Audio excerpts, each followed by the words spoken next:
Okay, let's start without wasting time. Start करते हैं analysis Nifty और बैंक निफ्टी की मंडे के लिए।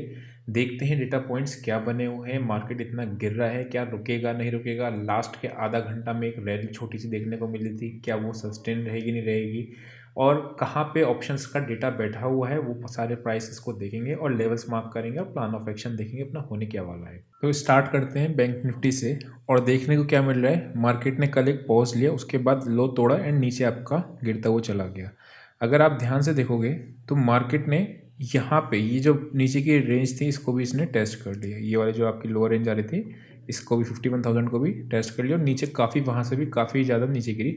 हालांकि कोशिश इसने बहुत करी, निफ्टी ने आपका 700 का लेवल जो था वो, और बैंक निफ्टी ने 51,000 का लेवल था, दोनों ही कोशिश काफ़ी करी बट वो चला नहीं। ठीक है, हम लोगों ने कुछ ट्रेड्स लिए थे, बाय के भी लिए थे, सेल के भी लिए थे, दोनों सारे में ही टारगेट्स हिट हुए थे। हालांकि फाइनल टारगेट्स तक नहीं पहुंचे थे लेकिन टारगेट अपने हिट हुए थे उसमें भी। ठीक है, एनीवे स्टार्ट करते हैं बैंक निफ्टी को, छोटे टाइम फ्रेम पे आते हैं। ये पॉइंट आपको क्या दिख रहा है, दिख रहा है ये देखो, ये पॉइंट लो है, ये पॉइंट लो है, ये पॉइंट लो है, और यहाँ पे ये पॉइंट लो है।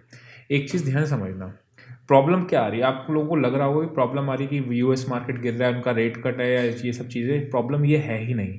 प्रॉब्लम है इंडियन मार्केट के रिजल्ट्स। मैं आपको कई बार ये बात बता चुका हूँ कि अपने क्वार्टरली रिजल्ट्स अच्छे नहीं आए थे।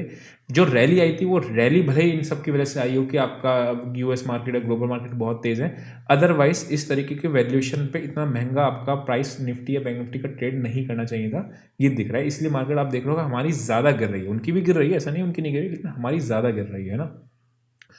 तो अभी एक गिरावट कहाँ तक रहेगी नहीं रहेगी अभी देखेंगे उसको भी, लेकिन अपने लोगों ने आज निफ्टी ने 200 डेमा भी ब्रीच किया था। ठीक है, तो वो चीज़ को भी ध्यान में रखना है। बट एक प्रॉब्लम वाली चीज़ आ गई है जो ये आ रही है आपकी कि 200 डे मूविंग एवरेज पे आपका बैंक निफ्टी आ गया है, और निफ्टी अगर आप देखोगे एक बार तो निफ्टी क्या कर रहा है, उसने ब्रीच कर दिया। इससे पहले ब्रीच कब किया है, करा है, लेकिन यहीं से वापस से रैली शुरू हो गई थी। फिर उसके पहले आओगे तो ये इलेक्शन वाले दिन था जो अपने 200 डे मूविंग एवरेज हुआ था। उससे पहले देखोगे तो यहीं से सपोर्ट लिया था। मतलब 200 डे मूविंग एवरेज पे अगर बॉटम नहीं बना, यहाँ पे तोड़ा था इसने, अगर आप देखोगे तो एक रैली आई फिर से वापस से तोड़ा, तो मतलब टूटा है, ऐसा नहीं है टूटा है, लेकिन 200 day moving average is good for investment purpose के लिए। तो इन्वेस्टमेंट पर्पज के लिए ठीक है। यहाँ पे निफ्टी में 20 निफ्टी 20 खरीदना चाहता हूँ, जैसे मैं यहाँ पे खरीदता हूँ है ना, 200 फिर वहाँ से एक रैली देखी। बैंक निफ्टी नहीं आई है, बैंक निफ्टी का लेवल को नोट करेंगे। ये क्यों इंपॉर्टेंट है, बिकॉज एक बार देखने को मिलता है कि क्या यहाँ पे हम लोग इन्वेस्टमेंट छोटे पॉइंट छोटे टर्म के लिए इन्वेस्टमेंट 1 1.5 साल 2 साल के लिए करना है या नहीं करना है, लॉन्ग टर्म के लिए भी देखते हैं। बट कभी भी इस जगह पे इन्वेस्टमेंट आप इन्वेस्टमेंट या स्विंग ट्रेडिंग नहीं करते हो, है ना। क्यों नहीं करते, बिकॉज यहाँ से हो सकता है और गिर जाए, तो स्विंग ट्रेडिंग फायदे में नहीं रहती है, लेकिन शॉर्ट टर्म इन्वेस्टमेंट जिसमें फायदे में रहते हैं। एनीवेज हम लोग वापस से इंट्राडे पे आते हैं और इंट्राडे पे मार्क करते हैं क्या चीज़ है। अब आपकी एक्चुअल एनालिसिस स्टार्ट होगी। टेलीग्राम पे मैंने आपको इस ट्रेड के सेल के पीछे का लॉजिक भी बताया था, लेकिन अगेन इसने कंफ्यूज कर दिया। अदरवाइज ये जो सपोर्ट टूटी उसके बाद यहाँ से ये सपोर्ट दिख रही है, ये आपका 15 मिनट का है, इसने लो तोड़ा, उसके बाद कायदे में इसको support should become resistance, but इसने कंफ्यूज कर दिया जो ऊपर आ गई थी, राइट। अदरवाइज ये बढ़िया सेल का ट्रेड इसका भी था। निफ्टी बैंक ने करा क्या है, निफ्टी बैंक ने यहाँ पे आया, ठीक है, ये पॉइंट आपको डिफेंड नहीं कर पाया, यानी मुझे 51,300 अभी के लिए एक रेजिस्टेंस दिख रही है ना, दिख गया ये। तो एक लेवल मेरे लिए मार्क हो गया। क्यों मार्क कर रहा हूँ अभी मैं बताऊंगा इसका आगे कैसे करना है। उसके बाद ये हटाते हैं, ठीक है, 51,000 तो उसने तोड़ ही दिया था। अब 3 केसेस होने वाले हैं यहाँ से चार्ट पे, या तो मार्केट ऊपर खुलेगा, या मार्केट साइडवेज खुलेगा, या मार्केट नीचे खुलेगा। मुझे सेल करना है कि इस एरिया के आसपास मुझे कोई एक सेल का ट्रेड मिल जाए। कल भी हम लोगों ने देखा था कि सेल ब्रेकडाउन पे करना है, उस पर करना है ना। अगर इसके आसपास मुझे सेल का ट्रेड मिल जाता है 51 200 300 के आसपास, तो मैं सेल के बारे में सोचूंगा बैंक निफ्टी में। बाय कहाँ करना है, देखो बाय करने के लिए ना थोड़ा सा स्क्रीन बेस्ड ट्रेडिंग ही करनी पड़ेगी। आज हम लोगों ने बाय में ही टारगेटेड कराया था, यहाँ पे नीचे से बाय करा था, इस कैंडल में बाय आया था, है ना ये और यहाँ से यहाँ तक अच्छे से कॉल चली थी, मतलब 300 पॉइंट के आसपास की बैंक निफ्टी की रैली दिखाई दी। तो ये ORB का अपना था इस पर बाय का, ठीक है। बाद में ORB ओके क्यों कर दिया, बिकॉज इसने लोअर रेंज को तोड़ दिया। तोड़ने के बाद हमें सेल करना चाहिए, बट यहाँ पे इस एरिया ने इसने कंफ्यूजन क्रिएट कर दिया। अदरवाइज ये वाला सेल का ट्रेड भी बहुत अच्छा सेल चलता है ना। एनीवे अगर किसी को भी ORB सॉफ्टवेयर या कोई भी आपको सारे ये सॉफ्टवेयर चाहिए होते हैं, मतलब बेसिकली ये इंडिकेट करते हैं कि कहाँ पे किस पर्टिकुलर लेवल बाय सेल करना है, तो आप अपना डेमो बुक कर सकते हो, व्हाट्सएप पे आपका मैसेज मिल जाएगा। अभी आगे बढ़ते हैं और एनालिसिस को वापस से स्टार्ट करते हैं, ठीक है। मुझे को एक एरिया मिल रहा है ये वाला 50,940। तो मुझे बाय अगर करना है ना तो मैं कम से कम 950 और 51,000 के एरिया को वापस से तोड़ने का वेट करूंगा, उससे पहले बाय नहीं जाऊंगा। अदरवाइज नीचे स्क्रीन वेस्ट करना पड़ेगा आपको, कहीं लेवल पता नहीं है नीचे पे। तो 51,000 का एक लेवल हो गया, वो निकलेगा तो एक बार बाय ट्रेड मिल सकता है। कहाँ तक के लिए? 150 एंड 300 बस, इससे ज़्यादा नहीं प्लान करेंगे आगे के लिए, ठीक है। सेल कहाँ करना है? सेल का एक लेवल मुझे मिल गया 51,300। अदरवाइज नीचे के लेवल पे थोड़ा सा ना मेरा हाथ अभी अगेन, ये गैप डाउन खुला था, उसके बाद आप देखोगे सेल नहीं मिला। सेम अगर गैप डाउन खुलता है ना तो थोड़ा सा मेरे को पीछे सेलर्स आए हुए हैं लगातार, प्रॉफिट बुकिंग आएगी। अगर शॉर्ट सेलर प्रॉफिट बुक कर रहा है तो मार्केट ऊपर जाएगा, है ना। तो यहाँ से फिर एक बार ऊपर आने के चांसेस होते हैं, फिर अपने लोग सेल करते हैं। जैसे इस वाले केस में था, यहाँ पे अपने लोगों ने बाय का भी ट्रेड था, बाय मतलब यहाँ पे बाइंग चला था, है ना। मार्केट गैप डाउन खुला क्योंकि शॉर्ट सेलर्स प्रीवियस डे के बैठे हुए थे, उन्होंने आगे क्या किया? प्रॉफिट बुक किया, मार्केट को ऊपर ले गए। सिमिलरली गैप डाउन के केस में इसी तरीके से प्लान करेंगे, अदरवाइज ज़्यादा दिमाग नहीं लगेंगे गैप डाउन के केस में। इतने लोअर लेवल पे शॉर्ट करने में भी आपको डर लगता है इंट्राडे में। स्विंग ट्रेडिंग में तो शॉर्ट ही चल रहा है, लेकिन इंट्राडे के अंदर आपका ध्यान में रखना है। दूसरा बाय का लेवल आ रहा है 50,400 का। तो मुझे बाय के लिए अगर सोचना है तो कहाँ सोचना है? 51,000 के ऊपर या फिर 50,400 के आसपास। अदरवाइज मैं सेल ऑन राइज की अप्रोच को ही लेके चलूँगा टोटली। ये हो गया बैंक निफ्टी का। निफ्टी, अच्छा बहुत से लोग होते हैं ये पर्टिकुलर पॉइंट आपने ढूंढ लिया, वहाँ पे एक रिजेक्शन ढूंढ लेना, मतलब 5 मिनट का रिजेक्शन तो मिनिमम ढूंढना ही पड़ेगा। अदरवाइज होगा क्या? प्रॉब्लम कहाँ आएगी? आप ग्रीन कैंडल पे सेल नहीं कर सकते कि बहुत तेजी से ग्रीन कैंडल बन रही है आप उस पर सेल कर दो, या बहुत डीप रेड कैंडल बन रही है आप उसे बाय कर लो, है ना।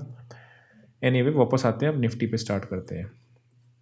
ये लॉजिक था निफ्टी पे, आप देखोगे यहाँ से कायदे में सेल बनना था बट सेल नहीं बना। अच्छा ये नीचे आया तो हम लोगों ने इसे एग्जिट कर दिया था ट्रेड से, क्योंकि एक बार मौका मिल गया नीचे आने का तो एग्जिट कर दो। सेल किया, ट्रेड प्रॉफिट में था, उसके बाद आपका वापस से ऊपर आया तो आपको एग्जिट कर देना बनता है, क्योंकि वापस से आपका नहीं तो फॉल्स ब्रेकडाउन हो सकता था, हुआ नहीं, ठीक है।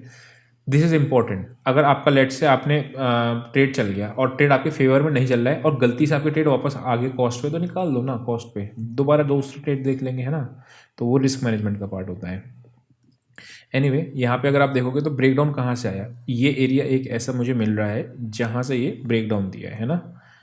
तो मेरे लिए निफ्टी की अभी रेजिस्टेंस बन गई 23,890। हम लोगों ने कल क्या देखा था कि 900 टूटेगा तब सेल करेंगे, राइट, या फिर 24,200 के आसपास कुछ नेगेटिव दिखेगा तब सेल करेंगे। तो एक तो मेरे को सेल का ये आ गया, और वही बैंक निफ्टी का फंडा लगाएंगे कि नीचे पे सेल थोड़ा सा अवॉइड करेंगे, एक बार रैली को ऊपर आने दो। अगर गैप डाउन खुलता है तो साइडवेज खुला तो देखेंगे, इसका वेट करेंगे, अगर नहीं आता है कोई बात नहीं है, सेल करने के बारे में इसमें सोचेंगे। अदरवाइज स्क्रीन वेज चलेगा, ORB लगा लेना यहाँ से, ORB गैप अप के केस में, है ना। साइडवेज खुल गया तो भी ORB लगा लेना। अगर गैप डाउन खुला तो फॉल्स ORB भी चलेगा, और थोड़ा सा वेट करेंगे, एक रैली आ जाए प्रॉफिट बुकिंग की, प्रॉफिट बुकिंग यानी ऊपर की तरफ, मार्केट ऊपर आ जाए एक बार, उसके बाद सेल का मिले तब करूँगा। अदरवाइज नीचे के लेवल पे मैं बाइंग की अपॉर्चुनिटी ढूंढूंगा, क्योंकि एक दफ़ा मार्केट आपका रिट्रेसमेंट देता है, शॉर्ट सेलर्स एक दफ़ा प्रॉफिट बुक करने आएंगे तब आपको पैसा बनेगा उस केस में बाइंग में। लेकिन वो लेवल कहाँ है? मुद्दा तो वो आ रहा है कि वो लेवल है कहाँ। वो लेवल आपको दिख रहा है समवेयर अराउंड 23,400 के आसपास, ठीक है। तो आपको एक लेवल मिल गया, बाइंग के 2 लेवल मिल गए, सेल कहाँ करना है वो लेवल मिल गया, अदरवाइज स्क्रीन पे काम करना है जो मिलेगा, ठीक है। चलते हैं ऑप्शंस के डेटा पे, और उससे पहले आपको क्या करना होता है? वीडियो को लाइक करना होता है, और आपने लाइक कर दिया होगा। अब देखते हैं ऑप्शंस का डेटा कहाँ पे प्लेस्ड है, ठीक है। पुट्स आई हैं, लास्ट में आई हैं थोड़ी बहुत जो आई हैं, ठीक है, 4,60,000। इधर आपकी 23,700 पे ह्यूज कॉल राइटिंग, 8,900 पे ह्यूज, तो 900 जो सपोर्ट हुआ करता था वो रेजिस्टेंस हो गया, और 24,000 पे तो 93 लाख कॉल्स है, उनको लग रहा है कि 24,000 टूटेगा ही नहीं। तो अभी के लिए आपकी रेंज जो आ रही है एक्सपायरी की निफ्टी की थोड़ी सी बड़ी आ रही है, नीचे 23,200 है, ऊपर आपकी 24,000। डेटा क्या सजेस्ट कर रहा है? डेटा कुछ सजेस्ट नहीं कर रहा है, साइडवेज टू बेरिश का डेटा ही आपका अभी भी सजेस्ट कर रहा है। डेटा ने आपको बहुत पहले बता दिया था कि मार्केट में डेटा बेरिश है, मतलब आप कॉल राइटिंग अब देख रहे थे ना, इससे प्रीवियस डेज में भी यहाँ पे भी गिर रहा था मार्केट, डेटा अपने आप ही बेरिश था, है ना। तो वो चीज़ है। बैंक निफ्टी पे आते हैं, और बैंक निफ्टी में क्या दिख रहा है आपको? 50,700 पुट्स हैं, 1 लाख है, लेकिन इसमें अगेन कॉल राइटिंग ज़्यादा है। अब समझना ध्यान से, कैसे पता चलेगा कि मार्केट में बॉटम बन गया? ये वाली जो कॉल्स है ना, ये वाली जो पुट्स हैं, ठीक है, ये सारी अभी खत्म होनी शुरू हो जाएंगी, पुट राइटर्स यहाँ पे फ्रेश आने शुरू हो जाएंगे। समझ लेना पुट राइटर्स जहाँ फ्रेश आने शुरू हो गए, आप समझ लेना बॉटमिंग के सिग्नल मिल गए। अब मैं यहाँ से एक बाई का ट्रेड को इनिशिएट कर सकता हूँ। टेलीग्राम पे मैं डाल दूंगा, किसी को भी अगर टेलीग्राम पे जुड़ना होगा आपका तो डिस्क्रिप्शन में लिंक है, वहाँ से आप जुड़ सकते हो, ठीक है। तो ट्रेड जैसा भी बनेगा वहाँ पे ट्रेड्स भी डाल दूंगा। अभी के लिए इतना ही, see you in next session, till then bye bye.